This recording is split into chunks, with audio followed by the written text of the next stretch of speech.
All right. Hello, everybody out there in Radio Land and online. I thank you guys for tuning in. This is The Divide with Marcus C. Williams. We are here in your ear having the conversations that you need to hear. Today is Memorial Day, and I am here sharing it with you guys. If you guys are not familiar with Memorial Day, or you're listening from far away, or you're not quite sure what it's about, Memorial Day is the holiday when we actually remember in memoriam those who gave the full measure, those who gave it all, so that we as American citizens can have peace, prosperity, and a government that's supposed to be led by the people and for the people. You know, a lot of people confuse Veterans Day and Memorial Day because they just see it as a holiday for the military or whatever the case is, but that's not the fact. Fun fact, Memorial Day was started by Black Americans. Yeah, that's true story. You can look that up.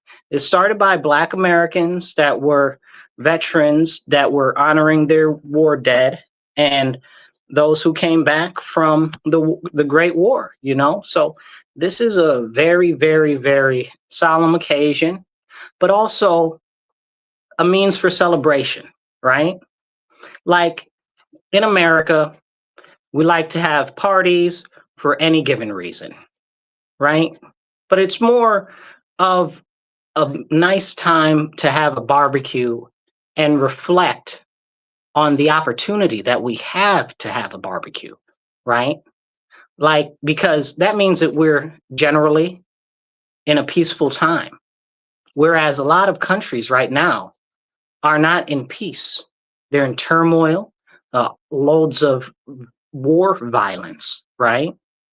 And thankfully, for those who served and for those who gave the full measure, we have relative peace on our shores. And that's such a blessing. We couldn't ask for much more. But it's also because of that that we, as American citizens, must get active in politics locally.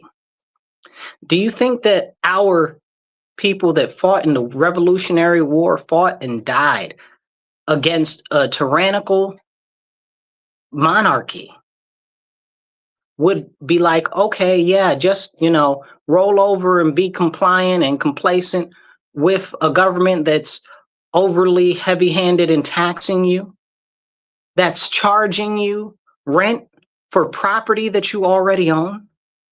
Do you think that they'd be okay with that? Absolutely not. And these are the conversations that we really need to have. And I know a lot of people don't want to have it because they're like, oh, well, it's not the time, or it shouldn't be talked about now, or whatever the case is. When is the time?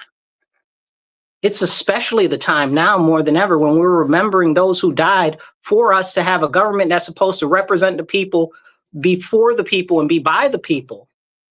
For us to recognize all of their sacrifices and what they've given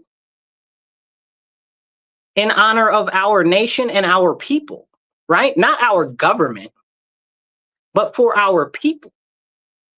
And right now, far too many of us just allow our government to do us any type of way. That's why I always encourage people to get active locally where you can make a difference. I live in a city that's been under one party rule in Rochester, New York, which is a Democrat-run city for 57 years. And things have largely only gone backwards and deteriorated for everybody except a affluent few. And this is something that's very serious that we need to have conversations about. Like, our forerunners and our forefathers didn't die for us to be all namby-pamby about what's going on in local politics. Everybody gets distracted with the president. Oh, the president this, the president that. I'm not concerned about the president because most of everybody's concerns about the president are always really concerns about Congress, but nobody ever holds Congress accountable. My biggest issues are with my state, and yours probably are too, because the states are united because of the Civil War. Another war where we've got tens of thousands dead in days, right? Hundreds of thousands dead, The number is almost incalculable because they just don't know, and we didn't do. They're just burying people at random. We have general concepts in the hundreds of thousands, but we don't know, not for sure. You know, it's probably upwards of 1 million, maybe more. You know, but we don't talk about the sacrifices that were given in things like the Civil War, so that we as states, as a union, can be united. And I believe that when we have a lot of conversation about the Civil War, it always ends up being solely around slavery, which is the very largest part and cause of the Civil War. You know, some people will argue states' rights and stuff like that, which isn't wrong, but a state's rights to own slaves as other human as cattle is very problematic. So we had a war about that. But see, what needs to be noted there is the Confederacy, and follow me on this, is the Confederacy saw it as their states' rights, right? Because states' rights supersedes the federal government, because we're supposed to be a republic, you know? Like originally we started off as a confederacy, not as the Confederacy. I'm using air quotes if you aren't able to read, but that's why we have the Articles of Confederation. Go look those up and read the Articles of Confederation. But we started off as a confederacy and we turned into a republic, which had more strength in the federal government than it did as independent, excuse me, let me say it like this. The federal government under our republic system has more power than it did when we were a confederacy. You know, honestly, I like the concept of us being more loosely affiliated than top level affiliated, because the federal government is a very large issue for me. And somebody dropped a comment there. Let's see. Thank you, Lewis. Lewis says, happy birthday. Today's my birthday, you guys. I appreciate you all. Thank you so much, Lewis, for tuning in. Yeah, so thank you, Lewis. I appreciate you. Yeah, but what we got going on right now is a tyrannical government in our state. Not even so much the federal government, but people get it twisted. And here's the issue. Our state has a governor that is a complete tyrant. Her name is Governor Kathy Hochul. I call her the high priestess, okay, because she swears up and down that she speaks for the Lord himself when she got up on the stage in front of a church and said, the Lord told me that everybody needs to be vaccinated. Who? What Lord? What God? What God are you talking about? Crazy lady? Witchy poo? Okay, like insane. But she said out of her mouth after the Bruin decision, go look that up in the Supreme Court. It's a gun decision which said that the states may issue platform for firearms licenses is unacceptable and unconstitutional. It should be a shall issue state. And there's a whole thing. I'm not going to dig into that right now, but we might do it a little bit later. But the Supreme Court said that all of the gun laws that are in New York State essentially are unconstitutional. And Kathy Hochul, our governor, got on the TV and she said, I don't care what the Supreme Court says. I do what I want. She said this out of her mouth on the television, you guys. You can probably find the recording still. She said the U.S. Constitution does not apply here. I said, wow, that's absolutely unacceptable. But it shows you how confident she is in states' rights over federal rights. But this is exactly why I say that we need to get involved on the local level, because that's where the power is. The power is in your municipal government, in your county government, and in your state government and state legislature. This is where real change can be made. This is where we can make a real difference. This essential localized rulership is, they call it home rule in New York State, is what all of our people died for. They fought and died for that in the Civil War, in the Revolutionary War, so that we could be as individual sovereigns over ourselves, not having the government be overarching for every single thing that we do every bit of the day. And it's a really, really, really serious conversation that we need to have, especially on such a solemn day as Memorial Day. But a lot of people don't want to have these very serious conversations. I'm very strong on states' rights, even though I can't stand my state government. But that's why I'm always encouraging people to get active, get engaged, participate in government, and especially work with candidates that are running for office. Shameless plug, I am running for office in the city of Rochester, New York for city council, and it is my birthday, and it's my birthday week too. So I'm working on raising $10,000 for my campaign this week. So if you can, donate to my campaign. Marcus, the number 4, Rochester.com. That's Marcus, the number 4, Rochester.com. We're working on that so we can make a difference here locally, because I don't just talk about it on the radio or talk about it on the internet. I'm about what I talk about every single day. I'm not encouraging any of you guys to do anything that I wouldn't do. I believe that you should lead from the front. You know, that's how it should be done. That's my personal philosophy. You know, don't talk about it, be about it. Okay? But as we continue this conversation, and please hit the like and the share button and get this out there to more people so that they can join into the conversation. And if you're watching right now and you're on X or Twitter, whatever, hit the retweet button. It don't cost you nothing. Hit the retweet button. Okay. And if you're on Facebook or wherever, share it to your page, share it to your friend's page, share it to everybody's page. Oh, we got a comment coming in. Hey, who's that? Lynn, thank you so much. Lynn says, happy birthday. I thank you for that happy birthday. Yes, you guys, today is my birthday. I appreciate you all. And make sure that you share this out with more people. You can also donate to the show. We're here on Cash App, dollar sign MW Real, the number 1, or you could do PayPal and Venmo. It's at Marcus C. Williams. We work to raise about $25 to $50 an episode so that we can actually get more airtime. Airtime is not free, and we love having these very important conversations with you. So please support the show. Donate Cash App, dollar sign MW Real, the digit 1. That's MW Real, the number 1. Or you can do Cash App or PayPal or Venmo, and that's at Marcus C. Williams. Now share this out. Let's get back into it. As we're sitting here and we're talking about the rights and liberties and freedoms that we have as individuals, and that our government is supposed to be a government for the people, by the people, and about the people. We have to remember all of those who sacrificed so much. Like, this is how our country was founded, right? Like the Revolutionary War. How did the Revolutionary War kick off? Because they were charging us too much taxes.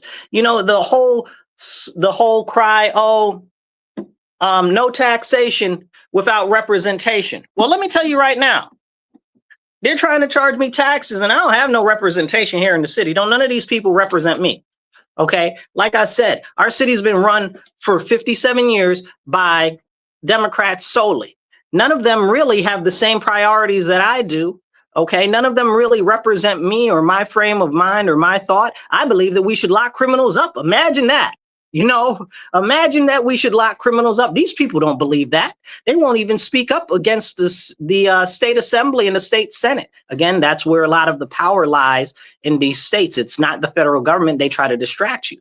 So they won't even speak up against them. How are they supposed to be representing me when they won't speak up against the people that are doing us wrong every single day? That's lack of representation, but they want me to pay taxes. Come on now, stop playing with my face. You know? Maybe they all need to be tipped over and poured out. We got an election coming up. I think daggone near everybody that's in there needs to be turned out. We got one person that's running that's an open socialist that's trying to put policies that are destructive, and it's crazy. It's absolutely crazy what's going on. Somebody just sent something. Kevin's talking about something else, but he said, this is if you're local into Rochester, this might be pertinent to you. I'm just going to put it up on the screen. I'm not going to read it right now. But here's the deal. With our local municipality, If my elected officials who are supposed to represent me aren't representing me, why am I paying taxes? Then most of my taxes go to school taxes. I don't have no children. If I had children, they wouldn't be going to these schools, okay? Because these schools are terrible, terrible, terrible. Like, I couldn't even be nice about it if I wanted to. That's the nicest way I could say it. These schools out here that we have in Rochester are breeding criminals. They're breeding people that have no hope, that see no value in any future, because their futures are being stolen by this ridiculous education system, which is not only minimizing them, but it's not producing anything for them to see a better way forward for themselves to be productive in the future. You know, that's a very serious issue.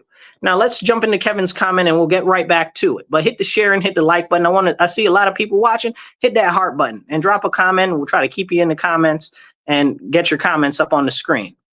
Kevin says, changes to the RTS on demand are coming. I will be at tomorrow's question and answer at Webster Public Library at 5:30 p.m. Hearing will be at RTS headquarters June 18th at 5:30. So that's something that's going on here locally. We got some issues with the buses. They always doing something crazy. That's for another conversation. But back to the conversation about why we need to get involved locally. Listen, we've got a serious issue where I am with our local municipal government. But more so, it's the overarching reach of our state legislature and state senate that are so, how can I say it generously, right? Forget generous. They're atrocious, they're terrible, they're trash, bro. Let me tell you about state assembly and state senate. They only serve their benefactors and they serve the people from downstate, okay? They don't serve us, they don't care about us, they're supposed to be representing us. Listen, my state assembly person is Demond Meeks, okay? I don't have a problem with him personally, but the policies that he's representing don't represent me at all. And he called himself a Christian and a father. I can't even. I pray that he repents and turns to the Lord, because the policies that he's passing are not even remotely close to biblical or scriptural nature, more or less the nature of anybody that should, I don't know, bro. He identifies as a black man, supposedly in a black fraternity. I got questions and conversational pieces that I got questions about, because you're not representing the best for the black community, which is largely the largest portion of the area in which you represent. More or less, perish the thought that you represent something that has a traditional family or conservative values. Jeez Louise, talk about taxation without representation. Hallelujah. Praise the Lord. And it's frustrating and upsetting, because again, it goes back to our local level, okay, of governance, who's supposed to be standing up for us. They're supposed to be our advocates to the state assembly and to the state senate. You think they're speaking up for us? Absolutely not.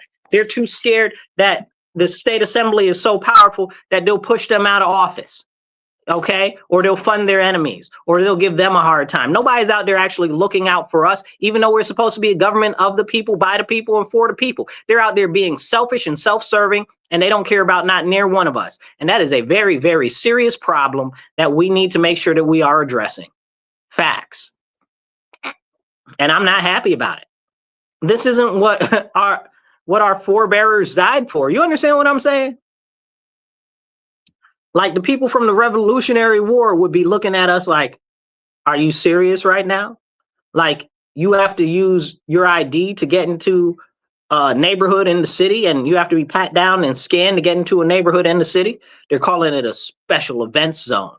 Okay? Really what it is it's Nazi, fascist, totalitarianism. Okay? Papers, please. Show me your papers. And then we can't even get into what they did during COVID, right? Where they were like, oh, you got to show your papers to get into you got to show your health records and your papers to get into a grocery store or to go to the gym. Don't come out of your house. Shut down your business. You think the people from the Revolutionary War would have went for any of that nonsense? Absolutely not. Absolutely not. And that's what our state government did to us in New York State. But the majority of people in New York State don't even realize that that didn't happen in most of the other states. Most of the other states did not shut down. Largely, it was only California and New York State that happened in. But because everybody in New York State thinks that we are the center of the world, perish the thought that anything happened differently outside of our state. But they think all of the states shut down. And now they're talking about, oh, just forgive us and pretend like it never happened. It never happened, bro? Like, you made people shut down their businesses, force them to get these chemical cocktails inside of their bodies, which I don't even know if you can call them chemical, because they had all types of, they were legitimately a biological weapon, gene editing, okay, against the populace, okay, and people still caddy for those shots right now. Matter of fact, I seen it on the TV earlier. They're talking about, oh, there's a new outbreak of H1B29. I don't know what the numbers are. It doesn't matter to me. I don't care. And they're calling it razor throat or whatever in China, and it's a COVID virus. It's the flu. It's the flu. Say it like it is. COVID is the flu. COVID is, if you look up what a COVID virus is, it's the flu. Like, I mean, like, we're not talking about things legitimately, and we need to have these legitimate conversations. And I'm telling you right now, our forefathers would never have gone for this. Never have gone for this. Even if we just go back a couple of years, you know what I'm saying? If we go back to, let's say, World War II, none of them would have gone for that. You know that people in World War II, and I'm going to do a deeper story on this in another episode. People from World War II, when they came home and they saw the corruption in their local government, they took up arms and they overthrew a number of cities inside the towns inside of the United States of America because the government was so corrupt. You know that happened? Probably not. They don't teach that very often. But that's the reason why they want to get rid of your gun rights. That's the reason why they don't want you to own firearms, because if you get wise, you might tip them over and pour them out. Which, honestly, the way that our government is looking, most of them need to be tipped over and poured out like a batch of spoiled tea. Don't get me started. It's terrible what's going on right now. And people, everybody's, oh, orange man bad, orange man bad. Man, I don't give a lick of spit about no orange man. The people making my life giving me a hard time is New York State. You know that New York State passed multiple pieces of legislation to shut down energy projects like pipelines and like natural gas plants and nuclear power plants in New York State. And then people are like, oh, the prices for energy are going up. Of course they're going up, because our state assembly is not serving our best interest. The state senate is not serving our best interest. What is going on, and who's going to speak up and who's going to stand up? That's why I always encourage everybody, get active local, because it's important. Our forefathers and our forerunners did not die for this nonsense. And what do you want to call it? I'm trying to be generous about it, right? Like, I got a lot of thoughts to say about it, and none of it's very pleasurable. Okay, like, they're ramrodding us with a rusty pipe, okay, that's full of nails. You understand what I'm saying? Like, that's what our government is doing to us on the local and state level. It is not the federal government that is the biggest issue here. It is the state government. It is our local municipalities. They just put up in our county, they put up these license plate readers. What do you mean you got more government surveillance going up? In our state, they're not locking up criminals. The county ain't locking up no criminals. The city ain't locking up no criminals. But you're putting up massive government surveillance? Explain it to me like I'm 5, bro. You're not locking up criminals, but you're putting up massive government surveillance and expanding the government surveillance footprint. I'm telling you, it's not for criminals, because clearly they're not locking the criminals up. It's to watch you. Understand me why I'm saying it, okay? And don't believe me because I'm saying it. Believe me because I'm telling you. And I wouldn't be telling you if it's not true, if I don't have a real reason to believe. And it's not that I have a real reason to believe. It's that I can easily see optically with my eyes, okay, what is going on. And I need you guys to wake up, especially if you're in our area. This massive expansion of government surveillance, the same thing with the drones on the federal level, okay, because it wasn't actually the federal level, it's the state level with those drones. Remember, the drones are flying over DC and in New Jersey and all of this nonsense. And what happened? The states went to the federal government. They said, we need more power to control drones. We need more power to do stuff with drones in our state. Now we got drones flying overhead all the time in my area. The government, the city government, the state government, okay, these private businesses that have them in their pocket, Okay? I don't want all this extra surveillance nonsense. Okay? I love our police, and I'm very much so a very strong supporter of the police, right? Like if you listen to my show, if you watch my stuff, you know that. But I'm not very fond of them using drones and stuff like that. Y'all might have forgot when they used the drone to go blow up the guy in Texas that was shooting people. That should have been the warning right now. They will use robots to kill you. Like that's the full stop. Like we should have all got up in arms and been like, absolutely not. Now we look at the killer drones and stuff that are being used on the battlefield all over the place. Little things like this big. If you can't see me, my hand is like maybe the size of an orange, right? Like with little explosives that fly and blow up people, individuals. We tried to blow up Maduro like that. We didn't succeed, but that's a whole separate conversation for another episode. I've covered that topic before, but this is a very serious thing. Now, real quick, hit the like button, hit the share, drop some comments. I'll try to do my best to pop the comments up, and you get to be part of the conversation here too. So let's make this happen, and let's have a conversation together. Let's see. Somebody made a comment. Lynn says, watching the NYS channel on TV is enough to make you vomit. That is the truth. That's the truth. It's terrible. When you watch what goes on, she's talking about like if you watch like the stuff that's going on in the state assembly and the Senate, and it's crazy. It's crazy. It's terrible. It's absolutely terrible. It's reprehensible. I got lots of other words for it, but big bad is the best I can say without using profanity. They're doing everything that they can to stifle us and crush us, and it's a very serious issue. Real quick though. You guys are tuned into The Divide with Marcus C. Williams here on WRFZ 106.3. You are listening to Rochester Free Radio. This is your #1 conservative show in upstate New York. Woo! Let's make it the #1 conservative show in the whole state. Share this out with your friends, your family, and everybody, even your enemies. Share it in groups. Share it on your page. Share it everywhere. Send a link in your messages. Send a link in your messenger. Okay? Get this show out there, and let's have a conversation together. Drop a comment in the comments, and we're going to go down this path of actual civic discourse together. Because it's important that we have the important conversations. So share this out. Take 2 seconds, hit share, hit retweet, and get this out there. Now, as we continue with this conversation, and I'm trying to make sure I can get these comments up at the same time. As we continue with this, Lynn, I see you have another comment too. As we continue with this conversation, Lynn says, we can't vote in a republic. We can't vote in a Republican in 57 years, reliance on government and not dads are sad.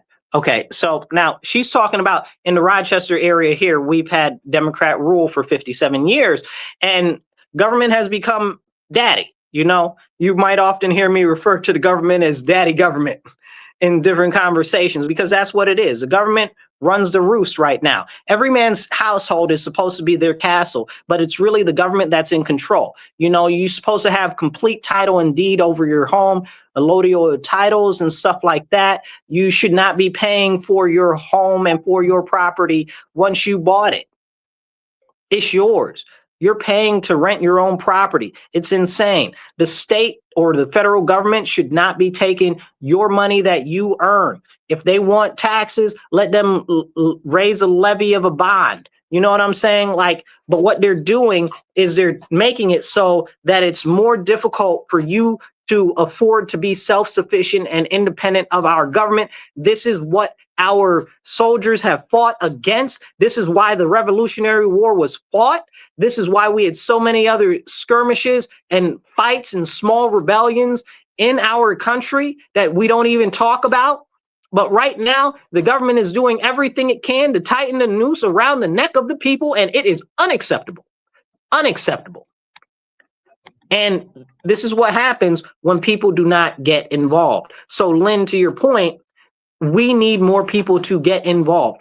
Also, shameless plug, if you are here in Rochester or the Monroe County area, volunteer with my campaign for city council. help me make a real difference in our area, go to my website, Marcus4Rochester.com. That's Marcus, the number 4Rochester.com. Volunteer, donate, do whatever you can. And we are doing a birthday fundraiser for my birthday this year. It's 7 days, and we're working to raise $10,000 for my campaign, because campaigns cost money to run so that you can be successful. But more than that, campaigns need volunteers as well. So be sure to volunteer. Okay. Now, as we get back into it, we need to have a real conversation about all of the wars and engagements that we've had. We are now having engagement with Yemen right now, right? So Yemen had the daggone audacity and nerve to launch missiles at our ships. And if you guys know, you do not touch America's boats. Okay. If you don't know, now you do. You don't touch the boats. America kind of freaks out when you touch its boats. So here we have an issue with Yemen where they're attacking ships and stuff in the Suez Canal and in the area over there and all of this and all of that. So it's hampering trade, it's slowing down trade, and it's causing all types of issues. So we're dropping bombs on them, missiles, whatever, largely in part because of that, but also because of Israel, because they're bombing Israel. I got some stuff to say about that. We're not going to talk about it the way I want to right now, because I want to cover other things today.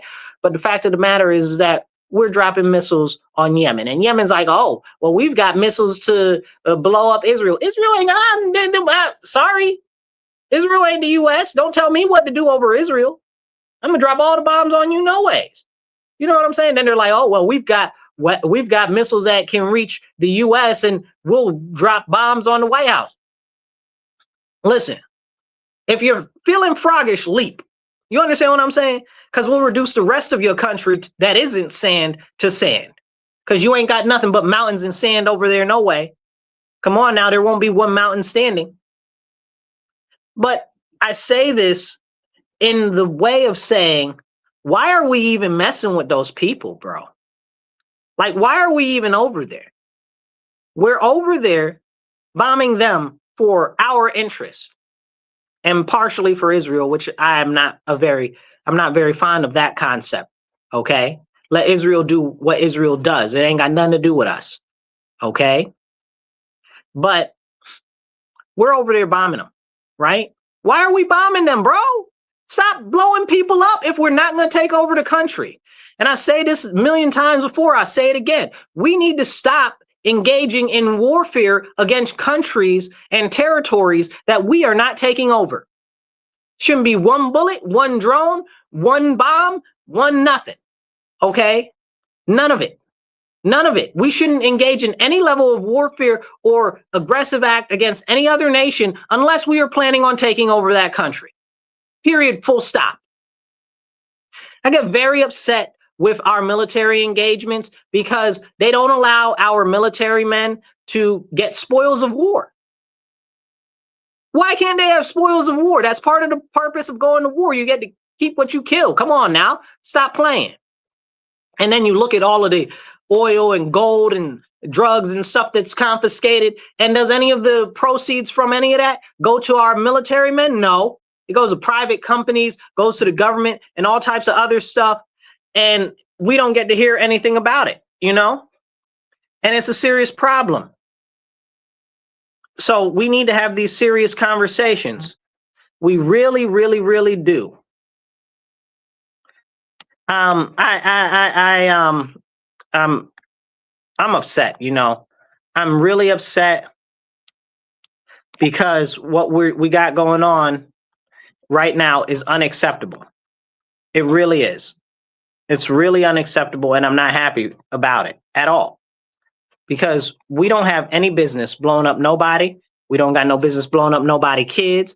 We don't got no business shooting nobody up. We ain't got no business dropping no bombs on nothing unless we're going to take it over.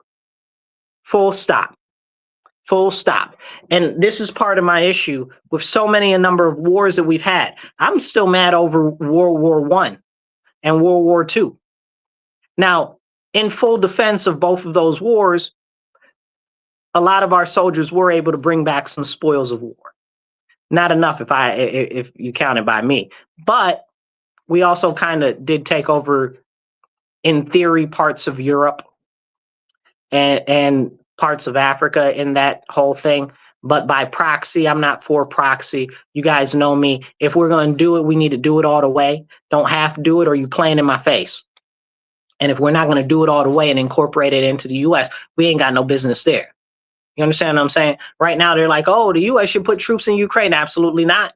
We should not put troops in Ukraine. If we put troops in Ukraine, we should be annexing Ukraine. Period. Full stop. We over there blowing up Yemen. Why are we blowing up Yemen? Who's that serving? Are we incorporating Yemen into the U.S.? Absolutely not. We ain't got no business. None. You know, and these are the serious conversations that we need to have. We shouldn't be risking our troops. You understand what I'm saying? Then we go back to Vietnam again, because it's Memorial Day, right? Vietnam, we lost so many troops, right? Did we take over Vietnam? No. And they're still communists today. We didn't take over Vietnam. Absolutely not. We lost so many men, and we just going to let it go like that because of turn of public opinion. Later for public opinion, okay? And don't call me what you want, okay? I'm not a war hawk. Really, I'd like to stay away from war and avoid it if at all possible. That's why I believe about peace through strength, and we need to have the most ultimate OP military ever, okay? We need to just be able to disintegrate whole nations, okay? If they decide that they want some smoke, we really turn them into smoke, you know, like, and this is part of the problem. Like, look at all of our soldiers lost in Vietnam. What did we gain? And for what? We didn't get any territory. We left the country. And I say a similar thing to South Korea and the Korean War and North Korea. Technically, we got a little bit from South Korea and we got some good stuff there. We didn't take over South Korea. Why didn't we take over South Korea? So this is a serious issue. And we need to have these serious conversations. But nobody wants to have these serious conversations. We need to stay out of war at all chances, all types of military engagements, unless we about to really be about that life. And there's no point in war at all unless you are defending your territory inside your own borders or right outside of your borders, or you're taking territory. For every other intent and purposes, there ain't no point. But we've gone too far away from the directive of what warfare is for. You know what I'm saying? It's crazy to me. It's really, really, really crazy to me. It's disgusting. Makes me want to spit. You know, we had another issue as well. We as Americans have forgotten about the importance of honoring our military and making them a priority. Now, Memorial Day is for our fallen, but we also have memoriams for those who died at home from other certain issues as well. And that brings me into the conversation about the VA. The VA is getting better. It's getting considerably better. But historically, it's been trash. Hot garbage. That's not a joke. I wish it was. But this goes into prioritization of our veterans that are still with us and giving them the best service possible. And we need to make sure that we're allocating the appropriate funds, and the funds that are being allocated appropriately for our veterans. You know, like they come back and they come home and they get not suitable services for people who served our country, especially ones that have seen active warfare. Like a lot of that stuff doesn't go away from you. That stays with you forever. Not everybody is built that way, especially in the last couple of generations, since everybody been so soft, because everybody gets a trophy, because everything has been so censored, because everything has been so sanitized. You know, you look at who's coming up, Gen Alpha. Oh, Lord have mercy. I can't imagine what it'll be like when Gen Alpha gets in the military. Most of them, they don't stand a chance. You understand what I'm saying? But we got all these people in Gen Z right now. They're not fit for combat. They don't have the right level of mindset. And it's because we've become too passive as a nation. We've become a nation where everybody gets a trophy for everything. We've become a nation where, oh, if it hurts your feelings, we shouldn't talk about it and we should get rid of it. We've sanitized everything. You know, Mike Tyson said one time, and I'm paraphrasing, the internet has made people real comfortable with saying foul stuff without getting punched in the face. And that's something to take to heart, because right now, everybody will say all types of crazy stuff. And then they'll be like, oh, well, it's my freedom of speech to say down with America and deaf to America. No, it's not. No, it's not. I mean, it is, right? You can say that. You can say whatever you want, but it doesn't mean that there won't be consequences for you saying that you want death to our country. You've declared open war against our nation. You should be put in military prison. Okay, you should not even have a regular court case. You've declared yourself a combat enemy, an enemy combatant. They should deal with you as such. You understand what I'm saying? These people should be happy that they're not being scraped up off the side of the road after saying crazy stuff like that, or waving foreign flags talking about the only solution is an Antifa revolution or an Intifada revolution, an armed overthrow of our nation, while you waving foreign flags. Are you serious, bro? Listen, these are the serious conversations that we need to be having, but people don't want to have them. Now, we sit here on this solemn day, also my birthday. Happy birthday to me. But we sit here and we really need to sit with how many people have sacrificed for us, for our homeland, just to be generally devoid of war in our territory, right? Like, there are no real armies on our shores right now that are actively engaging in direct armed conflict with us. And I choose my words carefully there, right? Because, I mean, it could be said that they're using drugs against us and they're moving against us. By that means that all types of other stuff, human trafficking, stuff like that. But that in general, our country is pretty safe, you know. And people will say, oh, well, there's shootings and this and that. There's shootings because there aren't enough guns.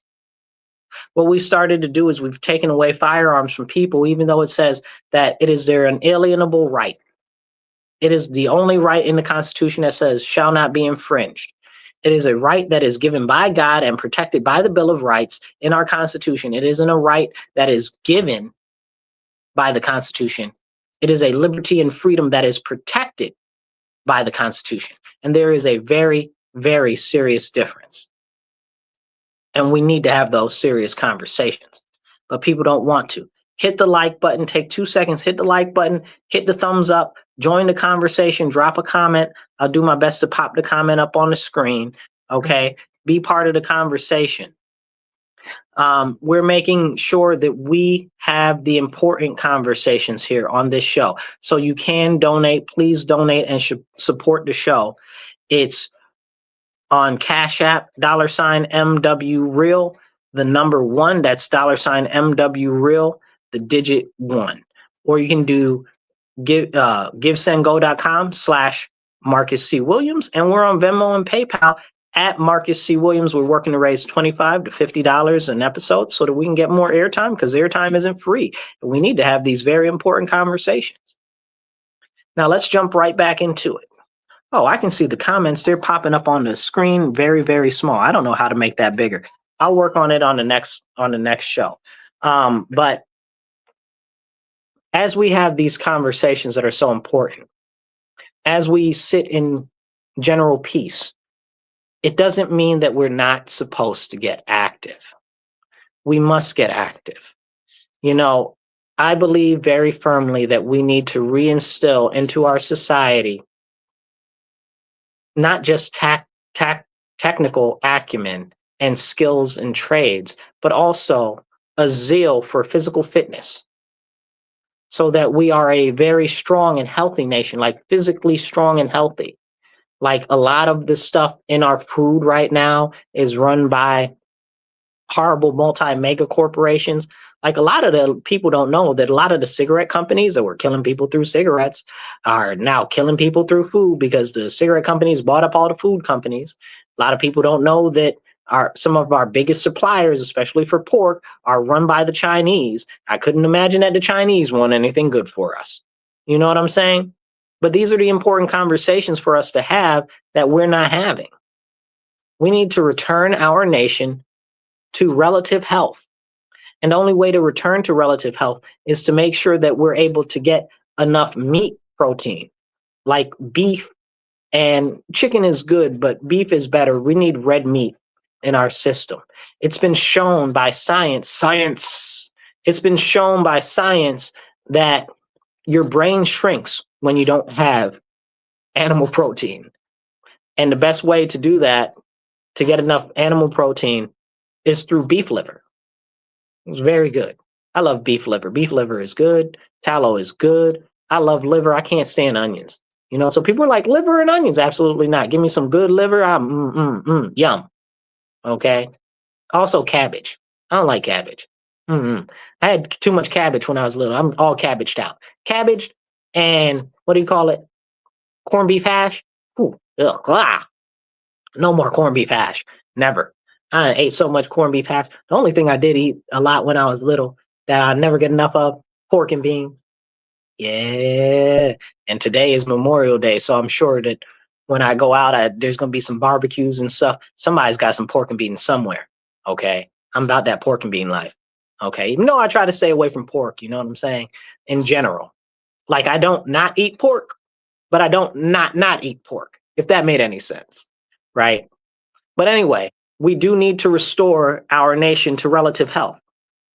And the only way to do that is through making sure the food that we eat and that we consume is healthy.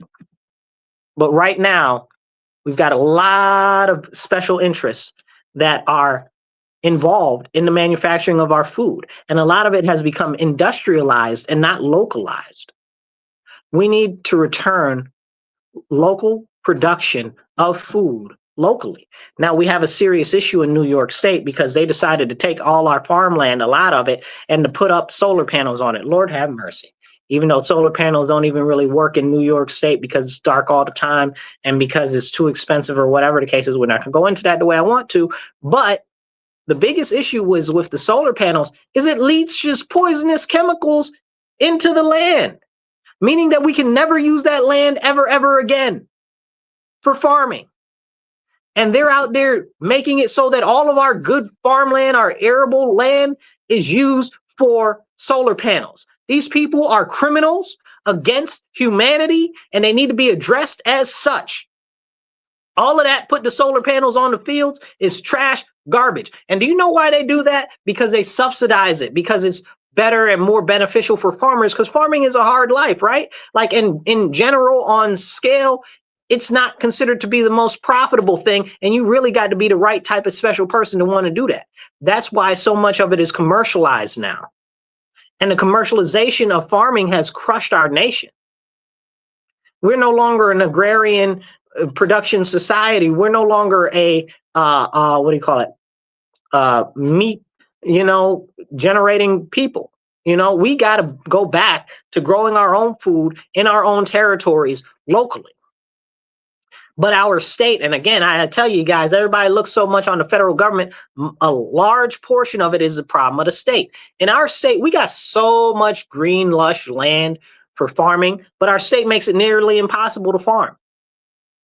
They've got all types of, they just put some, just thinking about it make me upset because I like food. You know what I'm saying?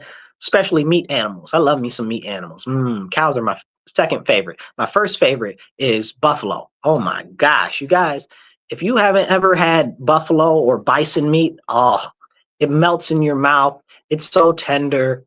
It's like if you could think of a burger being better, that's what bison meat is like. And when I first tasted bison, I was like, oh my goodness, no wonder the settlers almost ate them up to extinction because they are that good. I could eat bison meat every single day. Oh my goodness, I wouldn't even get tired. Oh my goodness. Bison ground beef, bison liver. Oh my gosh, I'm just thinking about it. Somebody get me some bison, okay? Somebody get me some bison. Stat. Delicious. Just thinking about it. Anyway, but we need to go back to local production of food, meat, vegetables, and we need to be able to purchase it. You know, I go into my stores locally, you know, even the big box stores and the local grocery stores. Like we got some chain grocery stores that are local. Like we got Wegmans, like that's a big one. It might be in your area if you're not in Rochester even, but it started here. Anyway, but a lot of the food that they sell in there is not local. And then you have to think about it. Well, why is that? Well, it comes down to price. And largely, like I said, there are harsh regulations from the state that are prohibiting production of agricultural goods and meat products here. Then we have to talk about the fact that they've done everything that they can to close a number of meat processing facilities in New York State and make it hard for new ones to start up.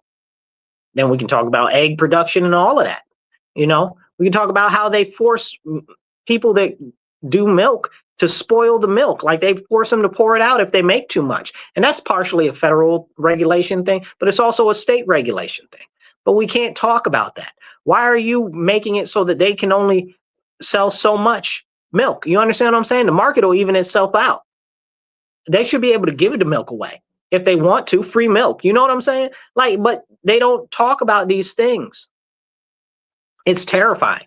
It's sad and it's tragic. And we deserve much better, much, much better. But we're not going to get better until we get active and stand up to our state, to our government and say, no more. We deserve healthy food. We deserve local food. No more solar panels on our farmland. You sound crazy. You know, but these are the conversations that a lot of people don't want to have. So I encourage you, hit the share button, hit a heart, hit a thumbs up so that we can get this conversation out there and get more people involved. That's what's important. So if we do that, then more people will be able to start having the important conversations. Now, as we go through this and we have more serious conversations, I'd like to take 2 seconds and talk about this crazy guy in Israel. So apparently there's this crazy guy in Israel. Okay. He is a dual citizen from Germany and from the US who apparently was planning to firebomb the embassy in Jerusalem. How dare you? Our embassy, right? Like our embassy. How dare you, bro? We need to, let me say this very clear and we're going to get back on topic right now. This is, if there is one song that you can take away from me, that you spread like it's gospel, there should be no dual citizenship for the United States of America. You should only be able to have one citizenship if you are American. That means that if you have a dual citizenship, you are not 100% loyal to our country. I don't care whether it's Germany. I don't care whether it's Israel. I don't care whether it's Timbuktu. Okay, Timbuktu isn't a country, it's a city, but that you understand exactly what I'm saying. There should be no dual allegiance or multiple allegiances of anybody in this nation. You can only have one allegiance, and that's to the United States of America. And if you don't have allegiance to the United States of America, go to whatever country you feel allegiance for. That's why we got all these people right here talking all types of crazy outside of their net. Oh, Israel this. Oh, Palestine that. Oh, Africa this. Oh, what do you call it? Burkina Faso that. Oh, this, oh, that. Go there. For real. Go there. If you care so much, voluntarily give up your citizenship. We can't take your citizenship from you, but you can give it up. Abdicate it. Because according to the UN, I don't know who the heck they think they are. Don't tell us what to do. Anyway, but according to the UN, it's not okay to make somebody stateless. We can't make them stateless, but they can sure choose to be that way. Nothing prevents them from doing that. Let them go to wherever they want to go that they love so much. And don't let them back over. Period. Full stop. Full stop. You got dual citizenship with Israel, you got to choose one. Okay? Because otherwise, you're registered as a foreign agent. You got dual citizenship with Germany, You're registered as a German agent. Speaking of which, I don't like the way that Germany is rearming right now. I don't trust nothing about Germany. I ain't never trusted Germany, okay? Because Germany has always been very self-interested and all about themselves. And really, I tell you this right now, out my mouth to your ears, okay? Hitler won World War II, okay, and they disseminated all of their different agents inside all different facets of the United States, South Africa, Argentina, Brazil. What's the other country in South America? I forget the other one. Chile, okay, number of different places throughout the European Union, England, Canada. Everywhere the Nazis went. The Nazis went everywhere. And what did the Nazis want? They wanted to unify Europe was one of their end goals, and they wanted free transitional transport throughout all of Israel, throughout all of Europe, and they wanted trade and international commerce all throughout Europe. And what's going on right now? The whole European Union look like the Nazis to me. Look like the Nazis won. They accomplished all the goals of the Nazis. You know, and somebody will say, oh, well, what about the Jews? Forget that part of that conversation, because that gets disproportionately blown out to avoid what the Nazis wanted on the other levels. Because we can't even talk about those issues. We can't talk about everything else that they wanted. Because if we started to break it down and go into it, all of this nonsense, a lot of it has to do with goals of them. And that's what we need to have a serious conversation about. So when I see Germany rearming and them getting a whole bunch of stuff going on there, I don't trust them. I don't trust Germany. I don't trust Austria. I definitely don't trust Austria after what they just did with their previous, was prime minister? I think he's prime minister. He just got acquitted on all these crazy charges. The dude was corrupt as a $3 bill, okay? And then they over there in the European Union, they're over there stealing elections and all types of crazy stuff and stopping candidates from running and all types of just complete dictatorial, totalitarian nonsense. And a lot of it's being done through lawfare that they saw was implemented in the U.S. against other people's opponents here in the U.S. Like we were the testing ground and the proving ground for it. And then they're taking over to Europe and now they're doing it over there big time, big league. You know, like it's crazy what's going on. And we need to have these serious conversations, but nobody wants to have these serious conversations because they're important. And if we have real conversation, it'll be too much like right and might get people to start to thinking. That's why I'm so glad that we can do this show and we can get this message out there and have real conversations with you guys. So I encourage you guys, hit the heart button real quick, hit the share and get this message out there. Just start the conversation with other people. Okay. Share this out. And I'm not a big fan of what's going on with the trade with the European Union either. Trump just said he's going to delay the tariffs until July 16th, maybe. I can't remember exactly what he said, but it doesn't matter. Yvonne says happy birthday. Thank you, Yvonne. I appreciate you. But it doesn't matter. He said he's going to delay the tariffs. I'm not fond of delaying the tariffs. Now, I know he's using it as a tactic so that he can try to levy what he wants out of them and get us a better deal or whatever the case is. I'm a hit them with the stick type of person. Don't threaten them with it. Hit them with it already. Okay? And I know people are like, oh, well, you should delay. Nah, somebody got to get hit with the stick. Somebody or people ain't going to believe that we're going to hit them with the stick. The only positive thing about Trump is people do think that he will hit them with the stick. Okay? But if people keep seeing that he ain't hitting nobody with a stick, somebody got to get hit with this stick. Okay. And I do guess that it goes into some of the planning and stuff with what he wants and stuff like that. You guys drink water, stay hydrated. Drink water, stay hydrated. But it goes into some of the planning and stuff that he is going on for getting us better deals and stuff like that. But still, somebody got to get hit with that tariff stick. Somebody. And as we have this conversation, we need to talk about strategy in uplifting our nation. And right now, we have a whole bunch of things going on that are positive for our country. Even though a lot of people don't like the Orange Man and they're all like Orange Man bad, fine, you ain't got to like him. But I could not like somebody and I could like what they're doing. You know what I'm saying? Excuse the comparison, but even evil person could do something kind or nice.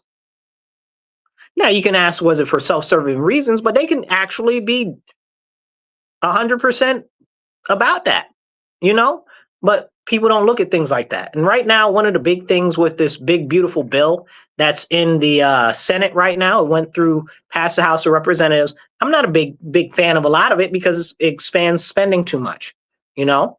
But I am happy that it's got the Hearing Protection Act in it, which basically allows people to not have to have a tax stamp for silencers.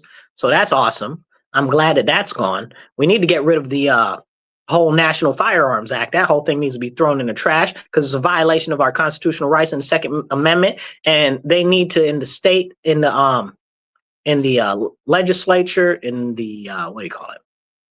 In the Senate and in the House of Representatives, they need to abolish the ATF and they need to pass constitutional carry reciprocity, where you can carry your firearm anywhere in the country because the bad guys got the guns. The government's got the guns, and the only two people that you got to be worried about with guns is bad guys and the government. And who's got all the firearms? The government and the bad guys. Not that they're always mutually exclusive. And that's a conversation that we need to have. But people don't want to have that conversation. Anyway, there's some good stuff in that big bill, right? Okay, but I also don't like that it increases spending so much. And they're like, oh, well, there's, what did they say? A couple trillion, 1 point something trillion dollars that got cut from the bill. But that's over X amount of years. And the bill itself adds like $4 and some change trillion to the deficit or whatever the case is. Too much deficit. Too much deficit. And I know people are like, oh, well, if you cut stuff, stuff's going to have to get cut. Duh. Of course. Of course, stuff's going to have to get cut if the money gets pulled back. You know, they all of this conversation about Doge, where were the Doge cuts finalized? None of those cuts were finalized. None of those were enshrined by Congress. You know, I was listening to the Senate about this bill that's there now, the big, beautiful bill that they call it. You know, and who was it? Was it Thune? I don't remember whether it was Thune or it might have been Massey. I'm pretty sure it was Thune. Thune said that the debt ceiling bill should be separated from that bill. And I agree with him. I 100% agree with him. I'm so sick and tired of whoever it was that said it. I can't remember exactly. But I'm so sick and tired of them stuffing all of this different stuff into these different bills. Occasionally they put something good in there. Most of the time it ain't nothing good. But it also slows down a lot of good bills because they'll stuff so much stuff in there, people won't vote for it, even though the basis of it is good. And that's detrimental. That's really, really, really a serious problem. Let's see. Somebody made a comment. Let me see. Kevin says the Big Beautiful Bill Act should force those who can work to go back to work requirements for Medicaid and food stamps. That is what the voters voted for last November. Okay, so Kevin, that is what the bill does. So you got all of these Democrats and loons out there saying, oh, well, the bill is going to cut, I can't remember what they said, like 13 million people off of Medicaid. They're liars. They're liars. That's not what's going to happen. It's going to cut people off of Medicaid that are illegal aliens, and then it's going to implement work requirements. Okay? I don't see why there should not be work requirements if you're able to work.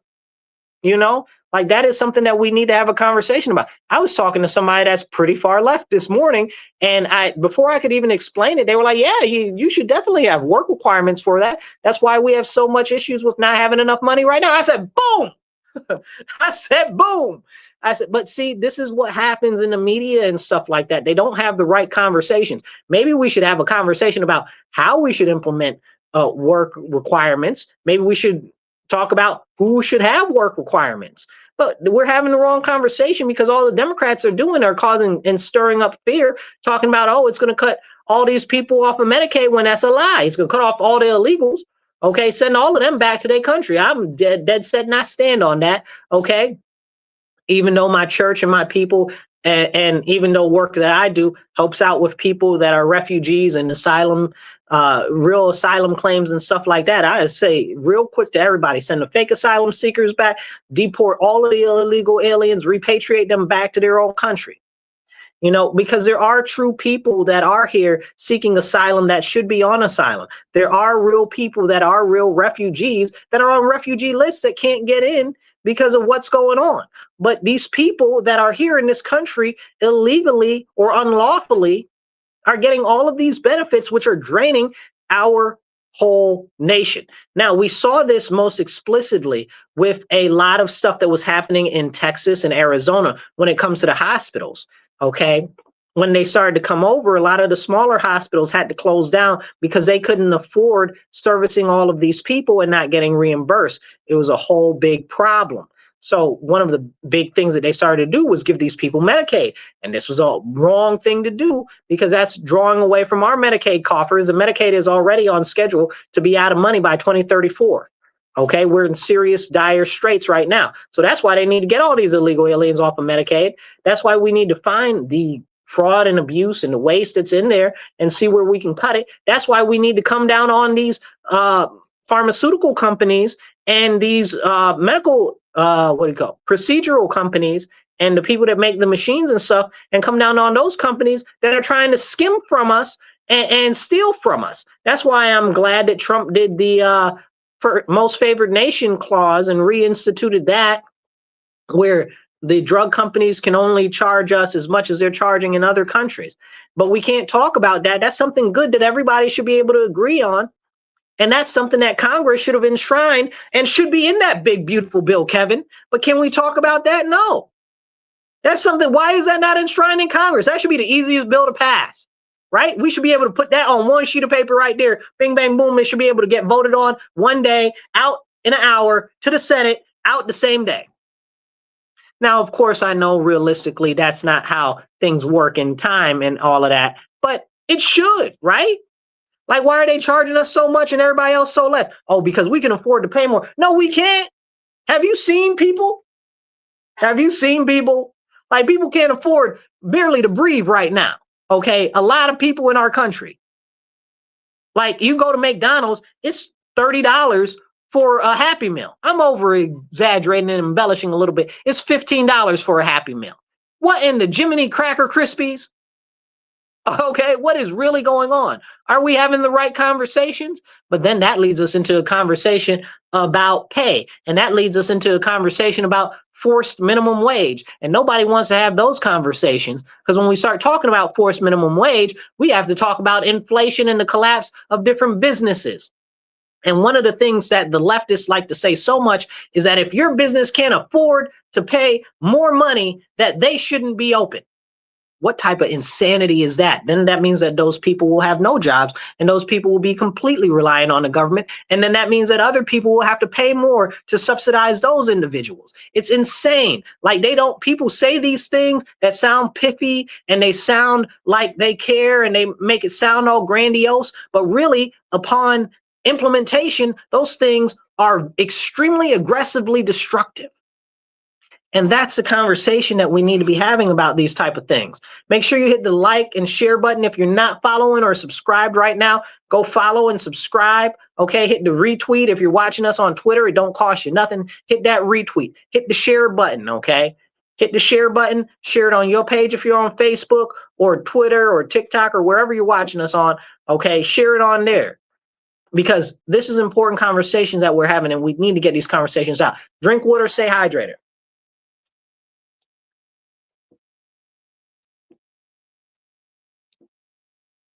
Back to this legislation and stuff. Man, you guys, it's so it's so upsetting. Makes me want to spit. Now, as we have this conversation about the policies and stuff that's going on with legislation, and specifically the big, beautiful bill that they call it, spending cuts. We need spending cuts. We're spending far too much. And I believe that a big part of that is because the government is too big. The government should be so small, and this goes back to us fighting for our country and those who died and perished in the Revolutionary War and other various engagements and skirmishes. Okay, our government, they fought for a small government, a government that's focused locally. Okay, not a big, huge behemoth that is so unwieldy that it doesn't know where $4 trillion disappeared to. You understand what I'm saying? Like, they vomit and throw up. They'd kill over if they were still alive, watching what's going on. It's insane. It's absolutely insane. We deserve a government that's so small that we can fit it in the palm of our hands and we can crush it if so need to be. I believe a large portion of what the federal government is doing should be done by the state or shouldn't be done at all. It should be up to the individual. Whatever is not done by the, whatever is not in law, and I'm paraphrasing the Constitution, but forgive me because I don't remember this off the top of my head. Essentially, it says whatever is not written in for the federal government to do shall be conferred by the state, and if it's not written into the state law, it's one of the it's up to the citizens themselves. And there's not enough stuff that's up to the citizens themselves anymore because every day they're creating more and more laws that are oppressing us more and more and more. We don't need more laws. We need less. Like in New York State right now, we got a crime problem because we got too many laws. They put in a law, you can't arrest nobody. How do you make a law you can't arrest nobody? Sound crazy. Can I put them underneath the dirt? You understand what I'm saying? If somebody try to take some stuff from me, can I put them underneath the dirt? Just let me know. If I can, then you can put that law in. You understand? But I should be able to protect my home, my property, okay, my family members, and I should be able to put them in the dirt if you're not going to put criminals in jail. That's it. That's it. That's the only way I agree to you saying that criminals don't have to go to jail is if I can put them in the dirt and it not be a problem. Otherwise, people got to go to jail because they be out here ready to put you in the dirt just because they're so cavalier and they don't care, right? Because they don't care about their own lives. Why would they possibly care about yours? I think we got another comment coming in here. Let's see. Kevin says, what's Kevin say? Kevin says, I am thankful for my dad's service in our Navy, as well as all those serving in our military. Thank you, Kevin. That's a great share. But these are the conversations that we need to have, right? Like, what is going on with our continued ever-growing government? Bigger and bigger all the time. More and more laws. We don't need more laws, you guys. We need less laws. I'll take my city as an example. We got ridiculous codes, right? For different regulations for businesses, what businesses can have on their frontage and what they're not able to have out on the side of their building and all types of other stuff. Nonsense. All of those codes need to be thrown in the garbage. 98% of them. Okay, I'm not over embellishing. 98% of the codes need to be thrown in the garbage when it comes to that type of stuff. Okay, and any of them that are left should be simplified. But can we have that conversation? No. Most of the housing codes that they got going on are trash, too old, or too cumbersome, and they shouldn't exist. But these are the conversations that we don't have, and we don't have the conversations about how it's more difficult for small property owners or for families to work on their homes because of the over egregious regulations that are put in by codes. But we don't look at that because it doesn't serve them, but it serves the city and City Hall. And that's part of the biggest issue. Again, we're supposed to be a government by the people, for the people. But no longer are we that. We're a government that is full of self-serving individuals who care more about their bottom line and their pocketbooks and their benefactors than they do about our everyday citizens. And we need to return a focus on our citizens because our citizens matter. You guys, you matter to me, but it's clear that we don't matter to them. And that is a very, very, very serious situation. And we need to have those conversations. But again, these are the conversations that people don't want to let you have. So I encourage you, hit that share button, hit the like, hit the heart, get this out there with more people, and encourage more people to tune in. Every Monday, 2:30 to 4 p.m., right here on WRFZ 106.3 Rochester Free Radio. You are tuned into The Divide with Marcus C. Williams, the #1 conservative talk show in upstate New York. let's make this the #1 conservative talk show in the whole state, maybe even the whole country. But in order to do that, you got to follow and subscribe and share this out. Drop a comment, even if it's just a thumbs up or a heart. All of that helps in the algorithm to get it out to more people. And definitely hit that share button, okay? Now, one thing's for certain and two things are for sure. Our government has become too bloated and too concerned with its own self and its own interests instead of the interests of the people. And I know everybody wants to be orange man bad type of stuff. I know it's local and state government that are the problem. Do not let them distract you with a figurehead that has minimal power over anything. I was talking to somebody earlier and they were like, oh, Trump this, Trump that, Trump this, Trump that. I'm like, Trump doesn't have power over any of that stuff. They're like, oh, Trump's cutting Medicaid. Trump can't cut Medicaid. Anything has to go through Congress. That's not how that works. And they can't even do that. That's not how Medicaid works. Like, people don't know how things work. That's another big problem. That's why I teach civics education. Okay. But that's a whole nother conversation. But that's a problem. The only thing that they did say that Trump did is terrorists. Yes, because terrorists can be implemented by the president. Okay, there's a discrepancy right now between some people saying, oh, Trump can't do that or whatever. He can. He does have the authority and the power to do that. Okay, that is a thing. But they're trying to say that he doesn't. But they've been trying to pull back the power of the president for decades, decades and decades and decades. And the less power that the president has had, the more power that these institutions and the bureaucracy get, the more corrupt our government seems to become. Which is crazy, because you would think that if the person in power has more power, that it would corrupt that individual. But no, it's because we've got a shady, shisty network of individuals. It's nothing more than essentially what you would consider organized crime. I'm not saying it's organized crime, but essentially it operates like organized crime. Extortion, backdoor dealings, subversion, what do you call it? When you threaten somebody. Whatever that is, you know what I'm talking about. Okay. But all of these things that they do, they operate just like organized crime. Here in my city, they operate like a crime syndicate.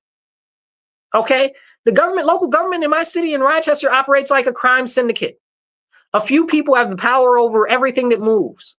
You understand? And it's not just the power of the people that are in these positions. It's the power of the state legislatures that are in there impeding in things. And it's the power of their benefactors that are all behind them. It's essentially organized crime. There could be a RICO case on all of these fools. It's nothing but racketeering and extortion. I got a lot to say about it, but people don't want to talk about it the way that it truly is. Like, what's going on here is not right.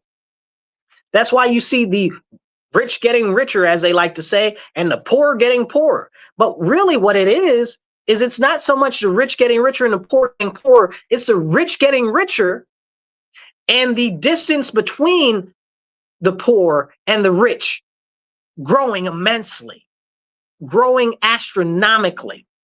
The wealth disparity is the real issue in our city, in our state right now. I was reading a report the other day. It says that it costs $247,000 to live in New York State and be comfortable. Who in New York State makes $247,000? That's a crazy number when we know the median income in New York State is like $33,000.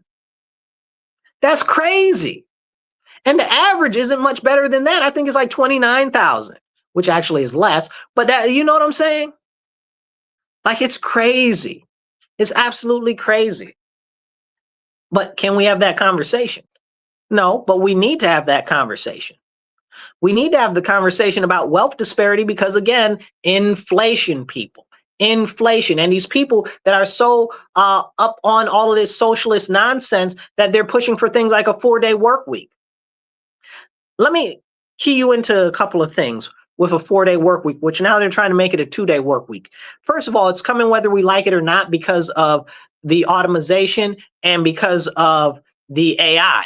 As a matter of fact, it won't matter whether it's 4 days or 2 days or no days, because it's not going to be in existence for much longer as these machines start to come up and rise. They're already taking a number of jobs.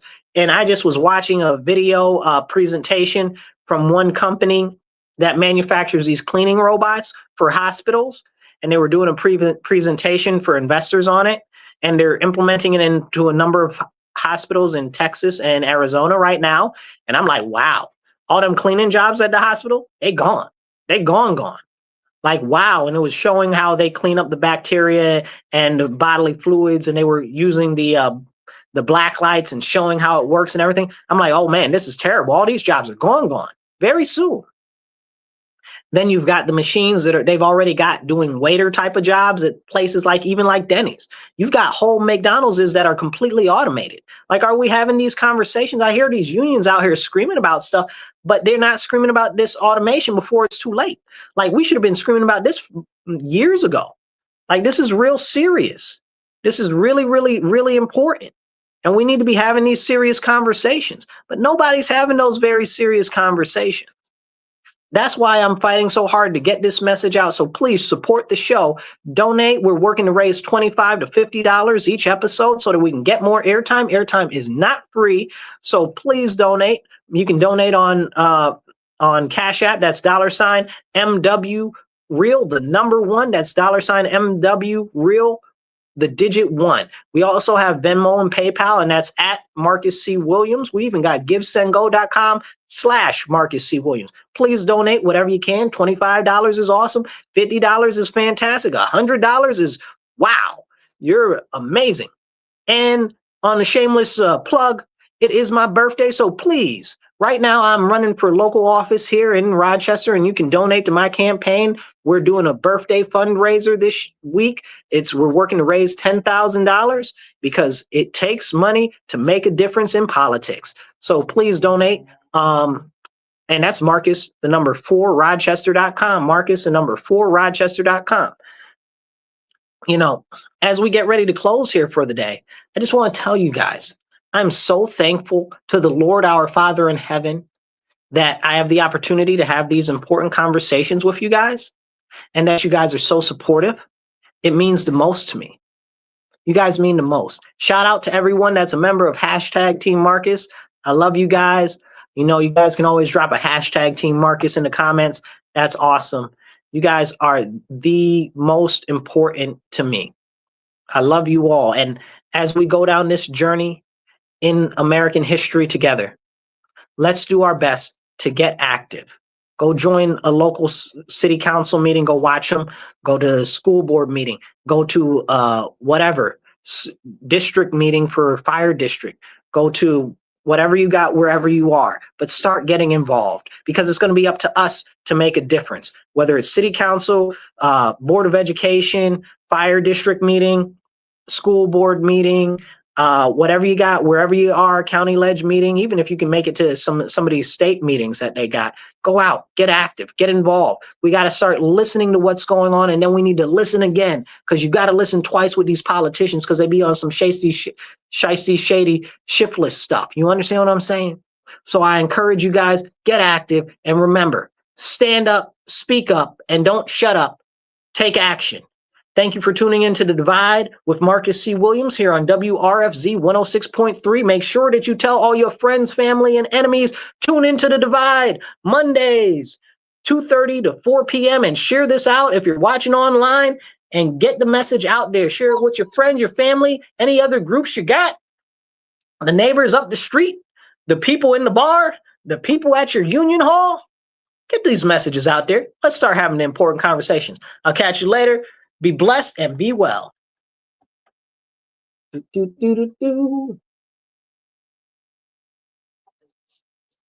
All right, you guys, I want to thank you all for tuning in so much. I love you guys. We're working on getting more airtime. We'd like to start another show on air on the radio, but we need more money to do it. So please donate. If you'd like to sponsor the show, let us know. We'll work to see how we can bump your business on the show, as long as it aligns with, you know, what I stand for.